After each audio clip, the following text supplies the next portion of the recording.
오늘 하나님 말씀 보겠습니다. 이 하나님 말씀은 로마서 1장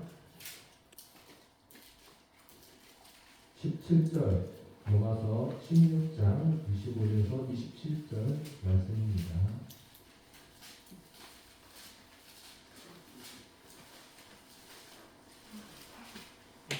제가 언급하겠습니다. 복음에는 하나님의 의가 나타나서 믿음으로 믿음에 이르게 하나니 기록된 바 오직 의인은 믿음으로 말미암아 살리라 함과 같으니라. 로마서 16장 25절 말씀입니다.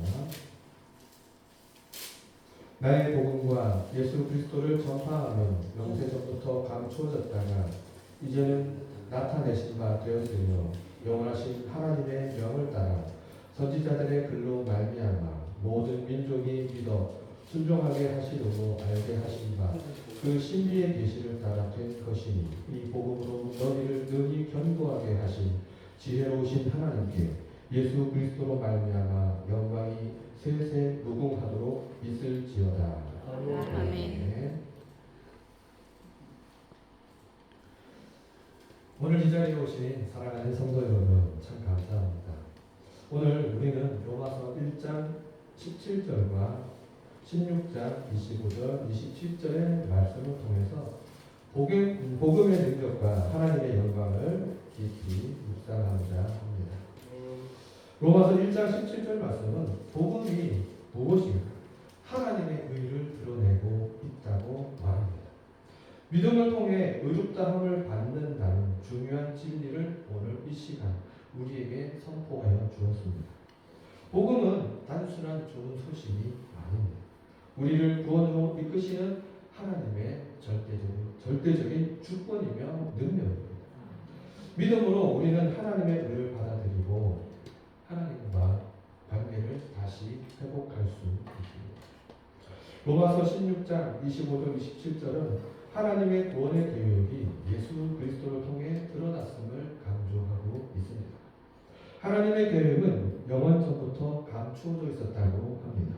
그러나 예수 그리스도를 통하여 이제 온 세상에 완전히 드러났습니다. 이는 하나님의 구원의 계획이 얼마나 신비롭고 위대한지를 잘 보여주는 대목입니다. 예수 그리스도를 통해 우리는 하나님의 구원의 계획을 이해하고 그분의 은혜를 참으로 체험하며 경험할 수 있습니다. 로마서 16장 27절은 모든 영광이 하나님께 돌아가야 함을 강조하고 있죠. 우리의 구원과 모든 선한 일들은 하나님의 은혜로 이루어진 것이며 우리에게 주어진 모든 권리와 책임으로 인해서 하나님께 영광을 돌려야 한다는 말입니다. 하나님의 지혜와 능력은 무한합니다. 그분은 영광받아 마땅하신 분입니다. 이런 진리를 바탕으로 우리는 복음의 능력과 하나님의 영광을 우리 삶 속에서 어떻게 실천할 수 있는지 함께 나누고자 합니다. 자, 첫 번째는 바로 1장 17절에 복음의 능력을 소개하고 있습니다. 복음에는 하나님의 의가 나타나서 믿음으로 믿음에 이르게 하나니 기록된 바 오직 의인은 무엇으로요? 믿음으로 말미암아 살리라 함과 같으니라 라고 했습니다. 자, 믿음이란 단어는 디카이오시네라고 합니다. 이 말을 제가 사전으로 찾아보니까 하나님이 받으실 만한 조건이라고 이런 사전에 나와요. 또 좁은 뜻으로는 각자에게 주어진 정의라는 뜻으로 나옵니다. 이 말을 종합해보면 우리 인간은 하나님이 우리에게 주신 권리와 책임을 다하여 살고 하나님이 인정하신 만한 의의와 조건을 만들어내야 된다는 결론에 이르게 돼요. 디카이 오시네. 이게 하나님의 의의예요. 의. 하나님의 의가 디카이 오시네요. 자, 하나님께서 우리에게 말씀하실 때 의가 나타나잖아요. 이 복음의 의가 나타나는데 하나님께서 주신 복음은 우리가 이렇게 살고 권리와 책임을 다해 살고 하나님이 인정하실 만한 우리의 삶의 열매를 만들어내는 겁니다. 그러나 우리는 죄인입니다. 저는 죄인입니다. 그렇게 완벽하게 살 수 없음을 고백해야 합니다. 우리가 예수님 이름으로 기도할 때 우리가 죄인임을 고백하고 구원을 간구해야 하는 것을 드러내는 말씀인 거예요. 그렇기에 복음은 하나님의 의를 드러낸다고 말씀합니다. 믿음으로 의롭다함을 받는다는 중요한 진리를 오늘 말씀에서 선포하였습니다. 이것은 하나님과 우리가 다시 아담의 죄짓기 이전의 상태로 돌아갈 수 있음을 제시해주는 말이에요. 첫 단추를 이 말이 꿰어주고 있는 겁니다. 복음은요, 단순히 좋은 소식만 가져온 건 아닙니다. 복된 소리라 하면서 많은 사람들이 외치지만 그 복이라는 뜻조차도 모르면서 살아갈 때요, 말하면서 살아가죠. 설날에 어르신들께 새해 복 많이 받으십시오 할 때 그 복의 뜻이 무엇입니까? 곰곰이 생각을 해봤어요. 무슨 뜻일까? 그 뜻은 신을 만나십시오 하듯이 하나님을 만나세요. 예. 유교 세상이다 보니까 조상신을 많이 얘기하기도 하지만 근데 원뜻은 하나님을 만난다는 뜻입니다. 그래서 God bless you라고 영어권에서 얘기하지 않습니까? 이 God bless you가 하나님과 동행하십시오. 주님이 당신을 보호하실 것이다 합니다. 그런 뜻입니다.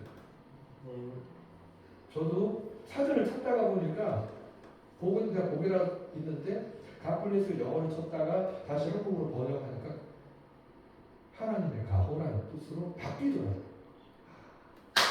그렇구나. 150년 전에 성경을 번역하는 그 시절에 복이라고 왜 썼는지 알 것 같다. 복이라고 쓰신 분들은 다 한자 문화권이었어요. 한자를 자기 생활로 여기고 살던 분들이기 때문에 그 뜻이 명확하게 무엇인지 알고 있는데 지금 이 시대를 살아가는 우리는 그 뜻을 몰랐던 거예요. 하나님을 만난다. 얼마나 중요합니까? 복음은 하나님을 만났다. 임마누엘인 거잖아요. 그래서 우리와 동행하시는 주님. 나를 만나주신 주님. 나를 만나기 위해 저 하늘에서 그냥 말구유 위에 오셔서 누우신 주님. 나는 그런 분을 만난 거예요. 우리를 구원으로 이끄시는 그 하나님의 선하신 마음을 우리는 깨달을 수 있어야 합니다. 믿음으로 우리는 하나님의 의를 받아들여야 합니다. 그리고 책임을 다하고 권리를 다해서 하나님을 섬기고 하나님께 나의 열매를 드릴 수 있어야 되는 거예요. 우리는 하나님의 의를 받아들입니다.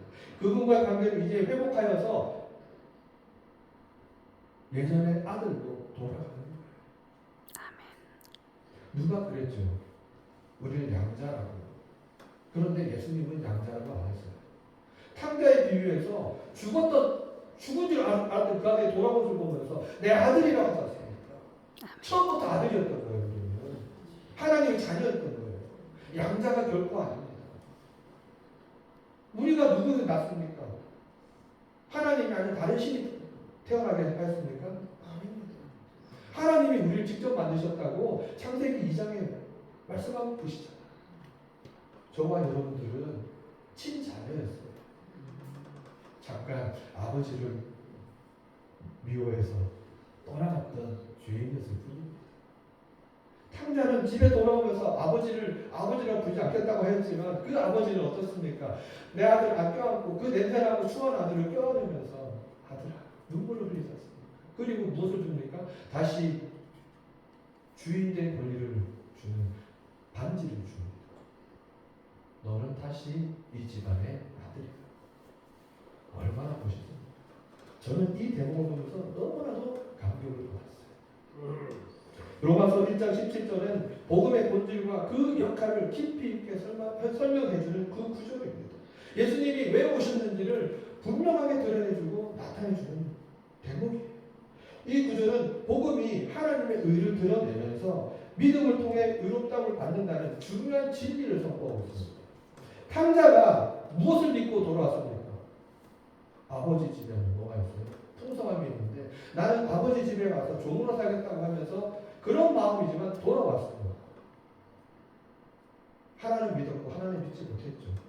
아버지가 나를 아들로 받아주실 것이라는 그것을 믿지 못했습니다. 그러나 신랑 같은 그 하나의 믿음을 가지고 올라갔어요. 아버지 집. 멀리서 보니까 아버지가 뭐 하세요? 매일같이 나와서 아들이 언제 오는지를 기다리고 있는 거잖아요. 우리 하나님 아버지의 그 깊은 마음이 드러나지 않습니까? 아들이 걸을 때 아버지는 뛰어갑니다. 얼마나 정신이 뛰어갔는지 얼싸안고 울지 않습니다. 예수님의 이 귀한 비유는요, 천국의 실제 상황을 말씀하십니다. 믿음을 통해서 의롭다움을 받는다는 중요한 진리를 그 말씀을 통해서 이야기합니다. 자, 이 일을 더 구체적으로 설명하면 다음과 같습니다. 복음의 본질이죠. 하나님의 의가 바로 복음의 본질입니다. 하나님의 의는 하나님께서 의롭게 하시는 행위를 가르치는 것입니다. 하나님께서 죽어야 할 나를 의롭다 하시고 선언하신 것을 의미해요. 복음은 하나님께서 예수 그리스도를 통해서 우리 죄를 용서해 주셨고 우리를 이제 의롭게 사시는 방법을 제시해 주고 있다는 거예요. 어디에서? 성경에서. 성경을 읽지 않으면 무너지는 겁니다. 알 수도 없는 것이며 듣지 않으면 따라갈 수도 없는 것입니다. 두 번째는 믿음으로 의롭다움을 받은 거예요. 믿음에 이르게 하나니 이 부분은요. 믿음이 의롭다움을 받는 결정적인 겁니다. 결코 다른 방법이 없는 단 하나의 그 수단임을 강조하는 거예요.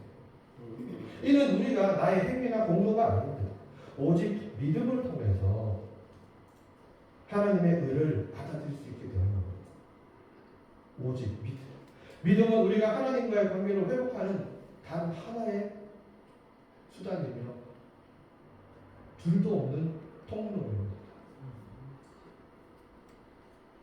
예수 그리스도를 믿음으로써 우리는 의롭다함을 받습니다. 이는 우리에게 구원을 가져다주는 가장 중요한 원리입니다.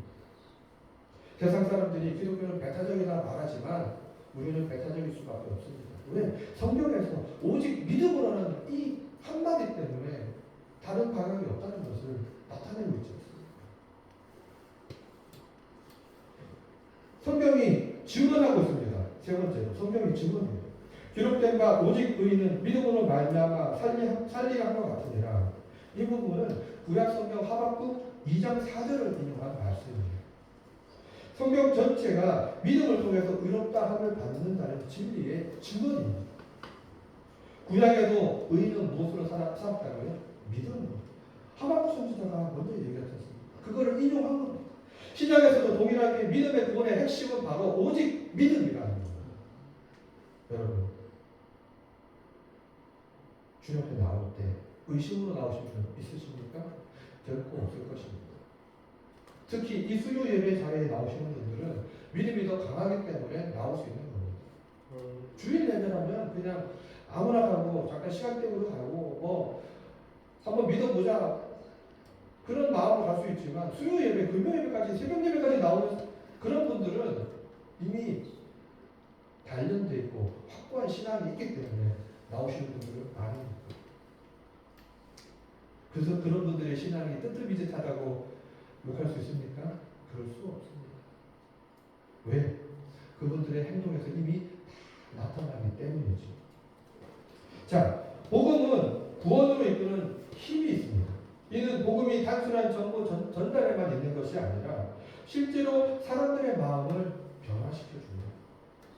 그리고 구원으로 이끄는 큰 힘이 있음을 의미하는 것입니다.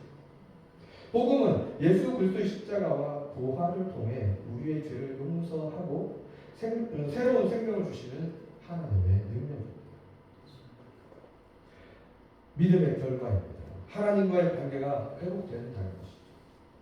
성경 전체를 하나로 딱 한 문장으로 만들려고 한다면 관계 회복입니다. 관계 회복되지 않으면 아무것도 일어날 수 없어요. 하나님이 원하시는 것은 바로 너와 나의 관계가 다시 아담의 이전으로 돌아가는 거예요. 여러분, 아담이 몇 살일까요? 지금 살아있다니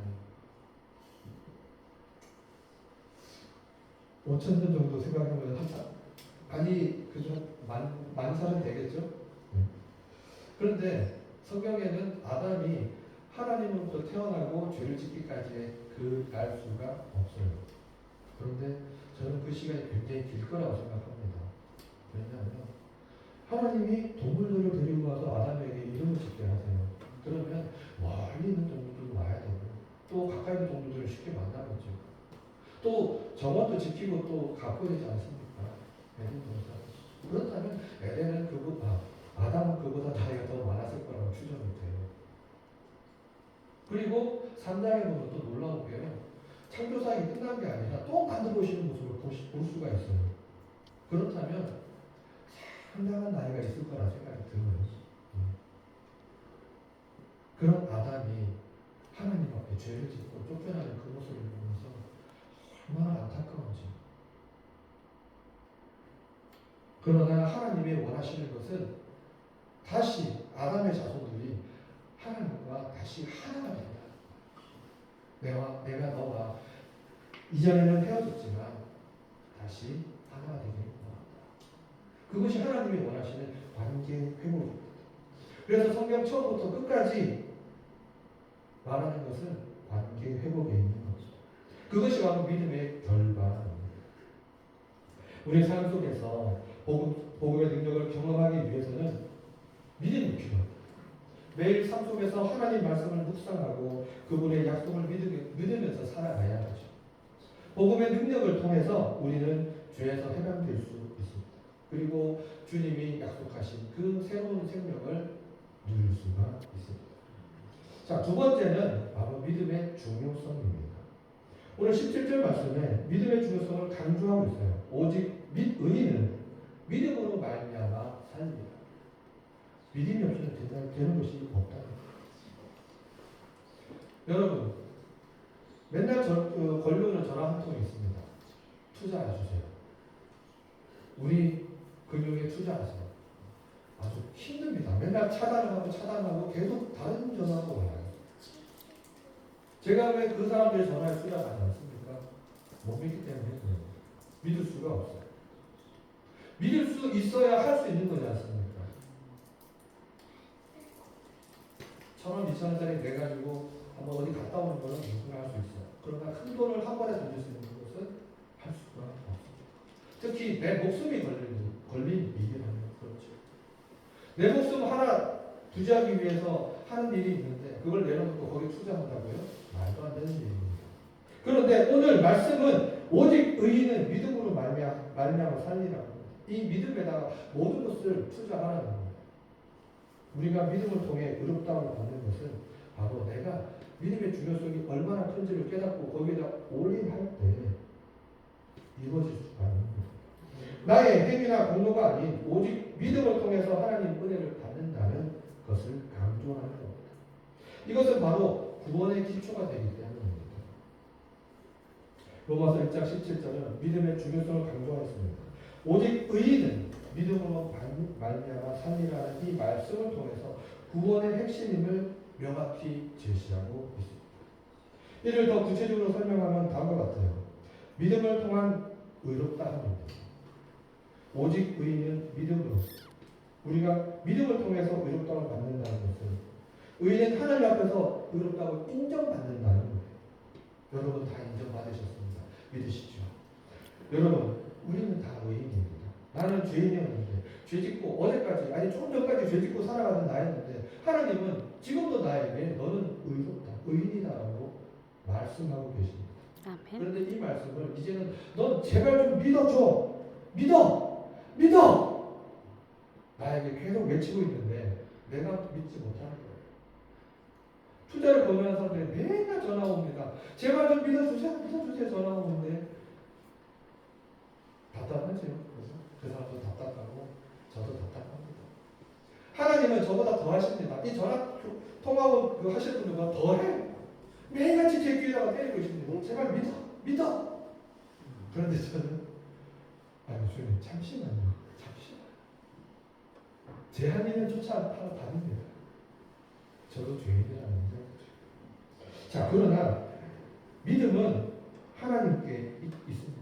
내가 주님께 나의 모든 것을 드려서 올인할 때 그 믿음이 인정받고 또 특정한 공로가 아닌 오직 믿음으로 단 하나의 믿음으로 하나님과 올바른 관계가 맺어진다는 것을 그것만이 유일한 수단이라는 것을 우리는 깨달아 알아야 합니다. 인간의 행위나 공로는 불완전하고 죄로 얼룩져 있습니다. 따라서 우리는 우리의 노력이나 나의 선행으로 결코 하나님 앞에 설 수 없음을 고백해야 합니다. 타 종교에서는 행함이 없으면 구원받을 수 없다고 하죠. 그러나 박효진 장로님의 그 수기를 보면 정말 놀라운 부분들을 볼 수 있어요. 강도들이, 살인자들이 하나님 앞에 가는데 사형수들이잖아요. 이 사형수들이 구원받는 것을 보면서 한때는 괴로웠어요. 저런 사람들과 내가 천국에서 살면 얼마나 힘들까. 천국에서 땡깡 부리지 않을까. 여러 가지 사고치지 않을까. 그런데 그게 아니다. 하나님 나라에는 죄가 없죠. 죄가 들어갈 수가 없습니다. 그런 생각이나 사상이 들어갈 수가 없는 것입니다. 이 땅에 모두 다 내려놓고 가야 합니다. 처음 태어날 때 그 순수한 영으로 그대로 가는 거지. 그 나라가 하나님 나라입니다. 나의 행위나 공로, 불완전한 죄로 인해서 갈 수 있는 나라가 아닙니다. 오직 예수 그리스도의 선하신 완전한 희생과 그분을 믿는 믿음을 통해서만 우리는 의롭다함을 받을 수 있는 것입니다. 초반에 말씀드렸죠. 무엇으로? 내가 가진 것, 책임과 권리와 책임을 다 하고 하나님께 무엇을 드려요? 합당합니다.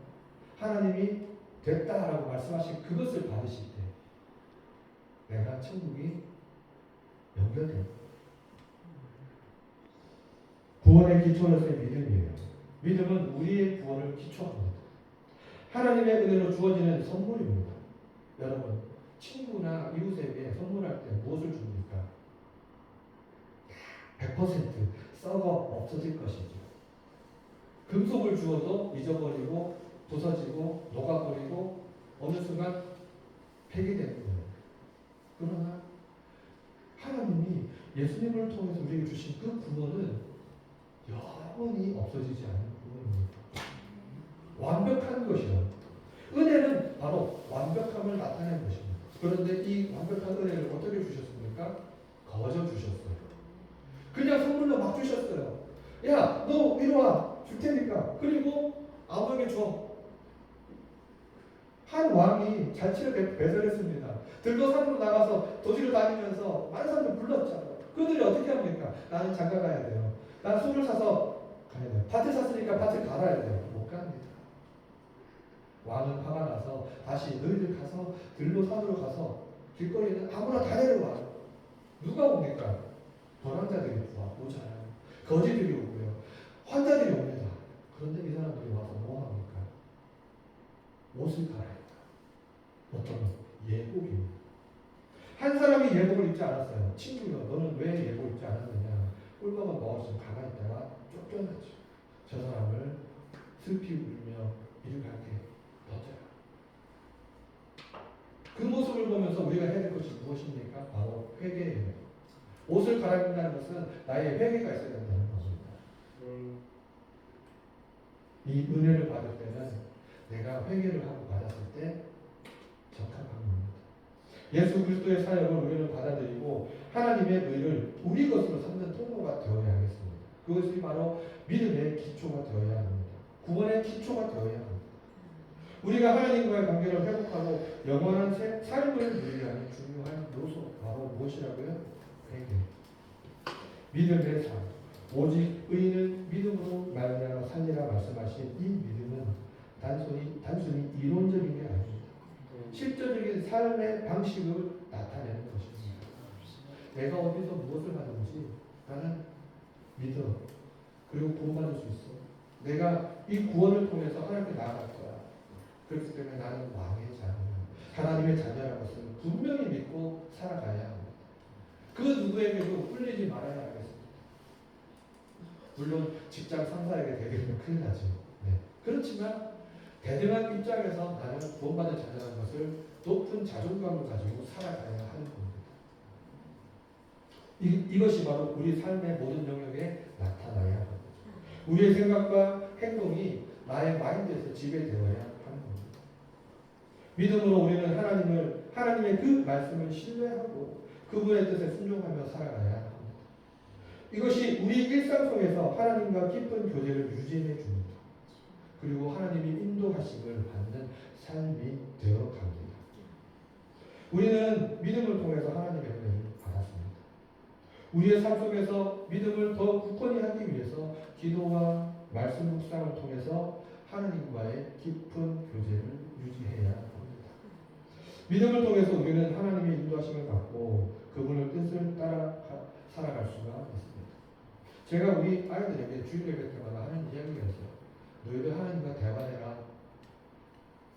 엄마 아빠한테 대화하듯이 하나님과 대화해라. 하나님 다 듣고 계시고 네가 원하는 거 다 알고 계시니까 네가 필요한 거 또 어디 가려면 하나님 어디 갈게요 라고 대화해라. 이게 기도예요. 우리가 이 자리에 서서 대표기도하는 것도 기도지만 내 삶 가운데 하나님과 손잡고 살아가는 그 삶이 대화의 삶이 되어야 우리는 하나님 뜻을 따라 살아갈 수가 있습니다. 자, 마지막으로 하나님의 신비한 계획이 드러납니다. 로마서 16장 25절 26절은 나의 복음과 예수 그리스도를 전파함은 영생 전부터 감추어졌다가 이제 나타났다라고 하고 있죠. 하나님의 계획은 예수님 오시기 전에는 비밀이었습니다. 드러나지 않았죠. 그런데 예수님을 통해서 이제 하나님의 마음이 드러났습니다. 여러분, 예배자이십니까?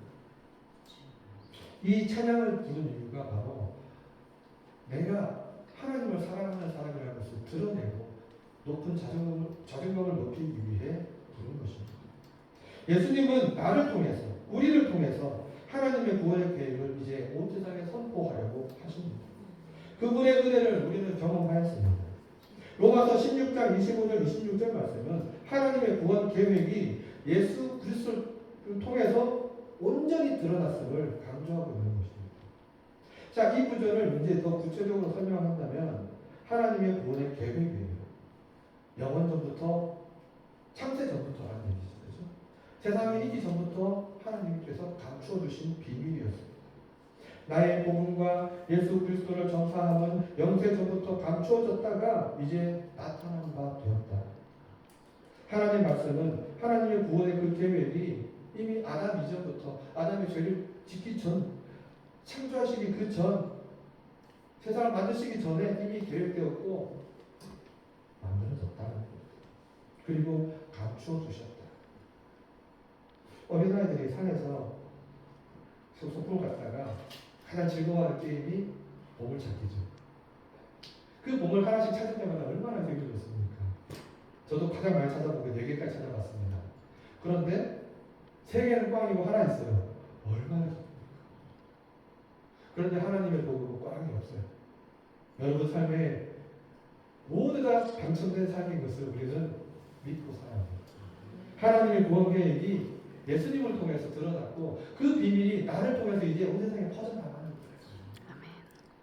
바로 이 자리에 있는 여러분들입니다. 예수 그리스도를 통한 계획이 드러났습니다.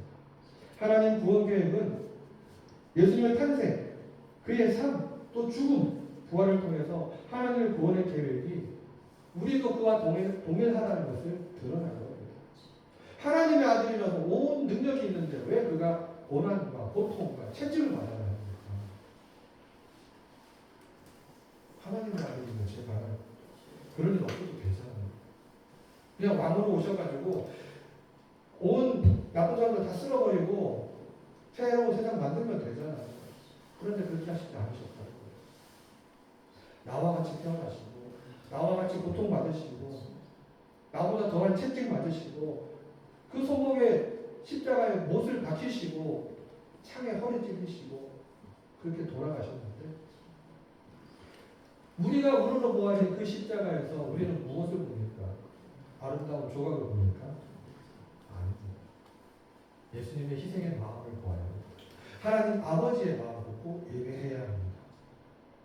그리고 십자가에서 보여주신 부활을 통해서 하나님의 계획을 우리가 느끼고 또 맛도 알고 누리면서 온 세상 사람들에게 전할 수 있어야 되겠습니다. 우리는 하나님의 구원의 은혜를 경험할 수 있습니다. 예수님의 사역은 하나님의 구원의 계획이 어떻게 이루어졌는지를 명확하게 드러낸 말씀입니다. 구약의 예언과 신약에서 성취된 것, 하나님이 나를 만나기 위해 준비해 주셨다는 것을 우리는 이제 믿어야 합니다. 하나님의 구원 계획은 구약 성경에는 예언으로 드러났습니다. 신약 성경에서 성취되었습니다. 저기 가면 그것이 있을 거야라고 막연한 생각이었지만 실제 그곳에 가서 땅을 파보니까 보석이 나왔다.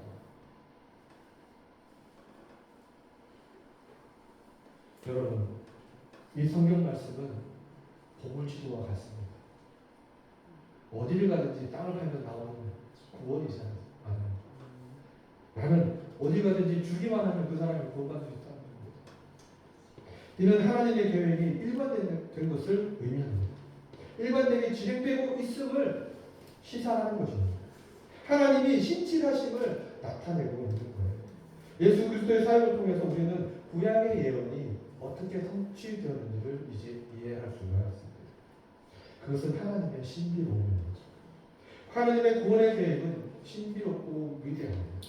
이는 인간의 이해를 초월하는 하나님의 지혜와 사랑을 나타내죠. 하나님께서는 우리의 죄와 연약함을 알고 계십니다. 또 그렇게 만드셨어요. 옷이 없으면 추운 곳을 살아갈 수 없고, 시원한 물이 없으면 더운 곳을 살아갈 수가 없습니다. 우리는 그렇게 더위를 피하고 추위를 피하고 살아온 인생들입니다. 동물들은 그렇지 않잖아요. 두꺼운 털옷이 있어서 어디든지 가서 버틸 수 있고 살 수 있지만 인간은 약합니다. 하나님은 우리를 그렇게 만들어 주셨어요. 그러나 우리를 구원하시기 위해 예수 그리스도를 보내신 것은 바로 하나님께서 예비하신 그 약속이 우리가 살아가는 데 있는 것이 아니라 내가 무엇을 입고 무엇을 시원하게 하느냐, 어떻게 시원하게 하느냐가 있는 것이 아니라 하나님을 어떻게 섬기고 살아가느냐, 주님과 어떻게 동행하느냐에 따라 있기 때문인 것으로 나타나는 것입니다. 이것이 바로 하나님의 구원의 신비로움과 위대함입니다. 그것은 예수 그리스도를 통한 구원인 것입니다. 이제 예수님 외에는 열쇠가 없습니다. 예수 그리스도를 통해 우리는 하나님의 구원의 계획을 이해할 수 있습니다. 또 하나님이 주신 완전한 은혜를 경험할 수 있습니다. 예수님은 우리의 죄를 대신 지시고 십자가에 죽으셨습니다. 우리에게 구원의 길을 보여주셨습니다. 또 열어주셨고 이제는 결코 닫히지 않는 문을 허락하셨습니다. 예수 그리스도를 믿음으로 하나님의 구원은 은혜를 받을 수 있습니다. 이는 우리가 하나님과의 관계가 회복되고 영원한 회복을 누리게 하는 첫째 되는 진리입니다. 하나님의 그 계획을 이해하기 위해서 우리는 예수 그리스도를 깊이 묵상하고 깨달아 알아야 합니다. 진리를 알지니 너희가 어떻게 한다고요? 자유롭게 돼. 자유롭게 해야 합니다. 진리 때문에 자유롭게 되는 거잖아요. 진리가 있으니까. 내 안에 진리 계신 예수님이 계시니까 내가 자유할 수 있는 것입니다. 아멘. 이제 우리는 예수님의 삶과 가르침을 통해서 하나님의 구원의 계획을 깨닫고 그분의 무한한 은혜를 누리며 살아가야 하겠습니다. 아멘. 결론입니다. 사랑하는 성도 여러분, 우리는 오늘 로마서 1장 17절 말씀과 16장 25, 26절, 27절 말씀을 통해서 복음의 능력과 하나님의 영광을 묵상하였습니다. 복음엔 하나님의 의가 나타났고 믿음을 통해서 우리가 의롭다함을 받았습니다. 또 하나님의 그 신비한 계획은 예수님을 통해서 드러났죠. 우리는 그 복음을 전파하는 사명을 가지고 살아갑니다. 모든 영광은 하나님께 돌려드려야 합니다. 아멘. 우리는 이제 그분의 은혜를 찬양해야 합니다. 우리의 삶 속에서 이 진리를 실천하면서 하나님의 영광을 나타내는 삶을 살아가시기를 축복합니다. 아멘. 기도하겠습니다.